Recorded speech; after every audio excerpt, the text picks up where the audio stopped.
નમસ્તે દર્શક મિત્રો, ગયા શનિવારે છઠ્ઠા ચરણની ભારતની પ્રજાસત્તાક લોકશાહી માટેની ચૂંટણી યોજાઈ ગઈ, જેમાં 58 બેઠકોનો સમાવેશ હતો. ઈસવીસન 2019માં ચૂંટણી જે યોજાઈ એમાં કોંગ્રેસને 58 પૈકી એક પણ બેઠક મળી નહોતી, જ્યારે ભાજપને 58માંથી 40 બેઠકો મળેલી હતી. આ વખતની ચૂંટણી એટલે 2024ની ચૂંટણીમાં એવું કંઈ દ્રશ્ય જણાતું નથી, એમ જાણીતા રિપોર્ટરો પણ પોતાનો અભિપ્રાય આપે છે. આ ખાસ કરીને નરેન્દ્રભાઈ મોદી, આપણા ભારતના વડાપ્રધાન, એમને ઉદ્દેશીને મારે થોડું કહેવું છે કે ભાઈ શ્રી નરેન્દ્રભાઈ મોદી,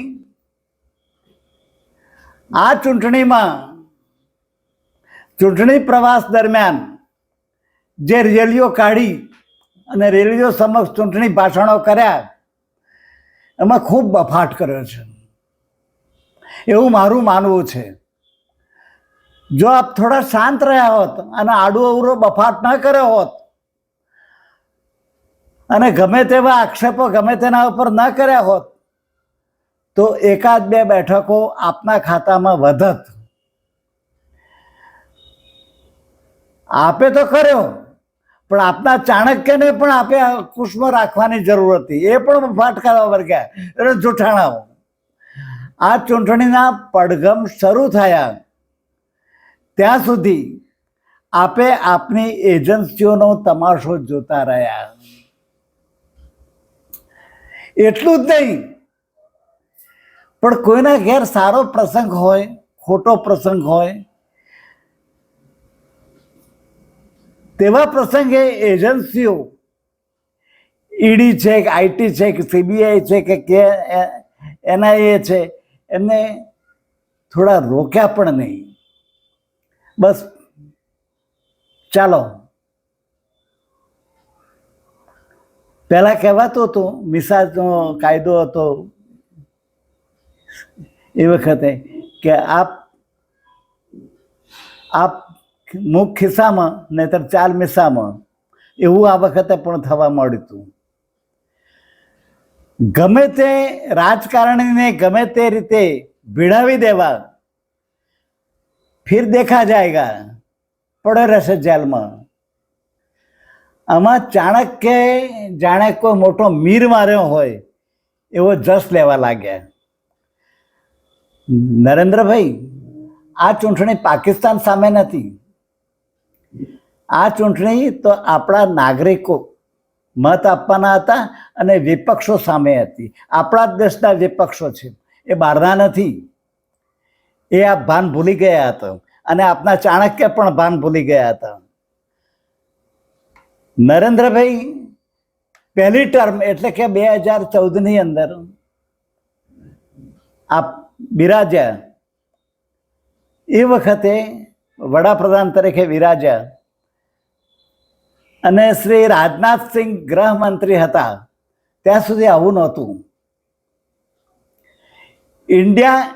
ઇન્ડિયન એક્સપ્રેસની 27મી તારીખની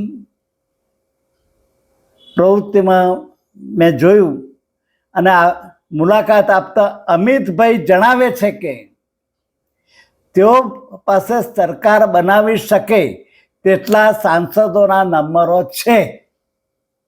એ 301થી 310 સુધીની સંખ્યા જણાવે છે કે અમારી પાસે 301થી 310 સુધીના તો સંસદો છે જ.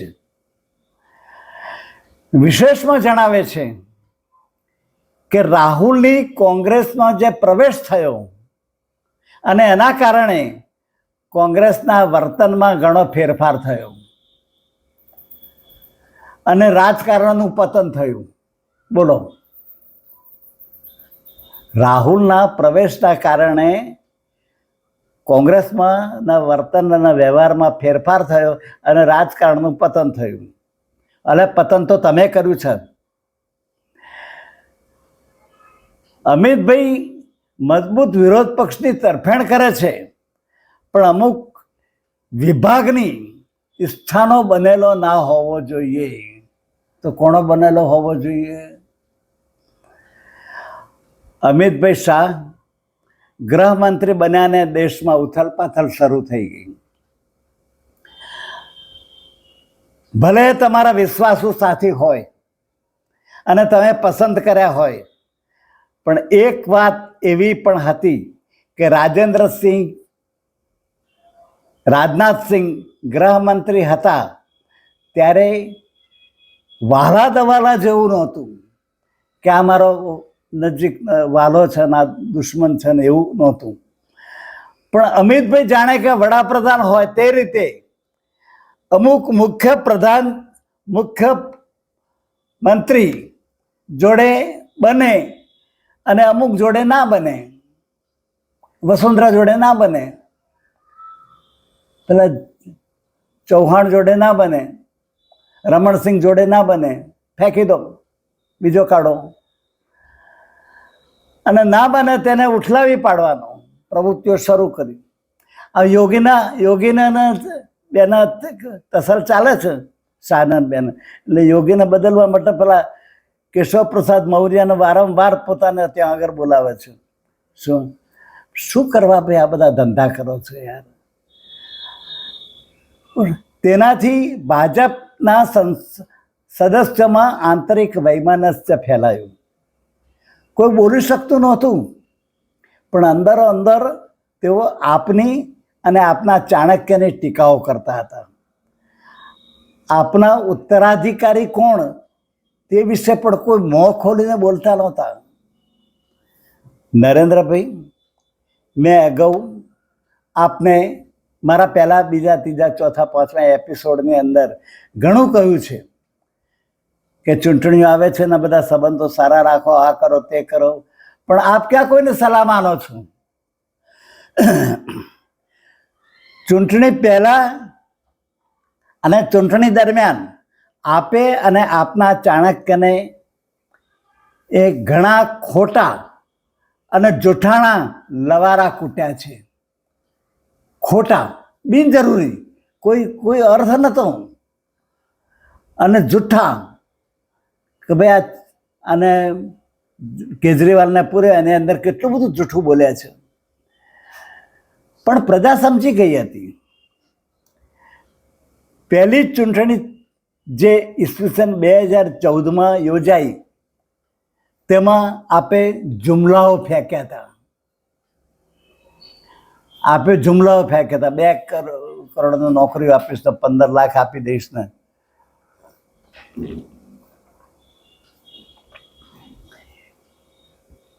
બીજી ચૂંટણી આવી એટલે પુલગાંવના શહીદોના ફોટા લઈને ફર્યા કે પહેલો મત આપનો પુલગાંવના શહીદોના નામે, કે આપનો પહેલો મત પુલગાંવના શહીદોના નામે, એમ કરીને બધાના એક લાગણી ઉશ્કેરી.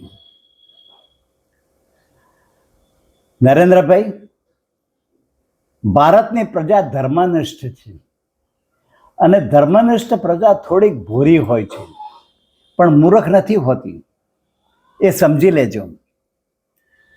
તમે થોડાક સમય માટે થોડાક લોકોને મૂર્ખ બનાવી શકો છો, પણ કાયમ માટે બધી પ્રજાને મૂર્ખ બનાવી શકતા નથી. આપના ભાષણોમાં મંગલસૂત્ર, ભેંસ, ઘર, જમીન, જનધન યોજના, ટોટી અને છેલ્લે મુજરો વગેરેનો શબ્દ પ્રયોગ. આપ તો કહો શકો તો એન્ટાયર પોલિટિક્સ સાથે ભણેલો છું. આ એન્ટાયર પોલિટિક્સના વિદ્યાર્થી આવું બધું બોલે અને ભારતના વડાપ્રધાનના મૂળામાં આ બધા શબ્દો શોભે? તમે બોલો છો એ આખું વિશ્વ સાંભળે છે. સાંભળતું ના હોય તો બીજા દિવસે છાપામાં વાંચે છે.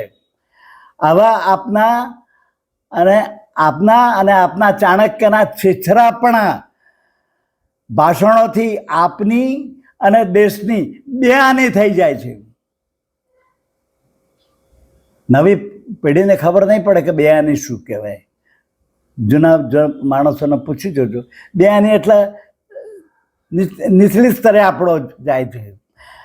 આપ આપને પરમેશ્વરના દૂત તરીકે કહેવડાવો છો, પણ ભાષણો સાંભળ્યા પછી તો એમ થાય છે કે આ દેવદૂત બોલે છે કે યમદૂત બોલે છે. કેજરીવાલ સાહેબ, આપને દૂતના અભ્યાસનો તો ખ્યાલ આવી ગયો હશે, એટલે હવે બીજી લમણાખોટ કર્યા વગર અરજી કેટલું ભણે છે એ બધી અરજીઓ બધી પાછી ખેંચી લેજો.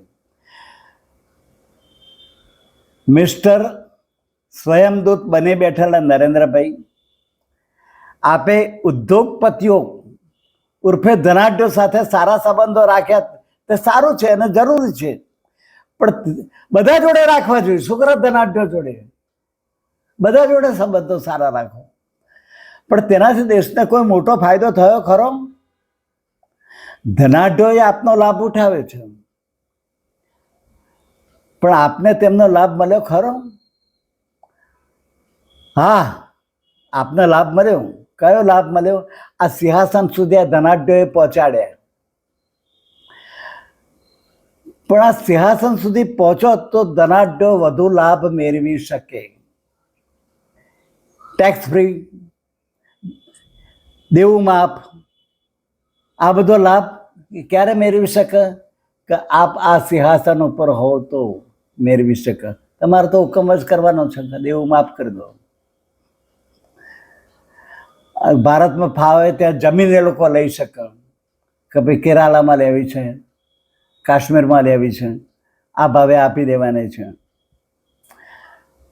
અને જાહેર સાહસો ભારત સરકારના અને બીજી મિલકતો હસ્તગત પણ થઈ શકે, જે બધી અદાણીને પધરાઈ દીધી છે એ. પણ જાક જમારવાળી દુનિયામાં આપ એવા ખોવાઈ ગયા કે ગરીબો, દલિતો, પીડિતોને ભૂલી ગયા અને પોતાના તરફથી અન્ન, તેલ, ખાંડ, દાળ વહેંચણી કરતા હોય તમારા તરફથી, એમ પોતાના ફોટાવાળી થેલીઓમાં એક એક કુટુંબને મણ અઠવાડિયું ચાલે એટલું દાન આપવા માંડ્યા. આ કોઈ ધર્માદો નથી. ફૂડ સિક્યોરિટી એક્ટ નીચે વેચાય છે. હાલમાં 80 કરોડને અન્નની વહેંચણી થાય છે. તે સંખ્યા ઘટી જાય તો વિકાસ કહેવાય. એ 80ના બદલે 60 થઈ જાય તો વિકાસ કહેવાય. પણ સંખ્યા વધે તો ગરીબો વધે, એ વિકાસ ના કહેવાય. એટલે આટલું જ. અને ગરીબાઈનો ઇન્ડેક્સ ઊંચો જાય વિશ્વની અંદર કે ભારતમાં આટલા બધા ગરીબો છે. બીજા વિશ્લેષણોની ચર્ચા પછી કરીશું. અને બસ આજે આટલું જ મારે કહેવું છે.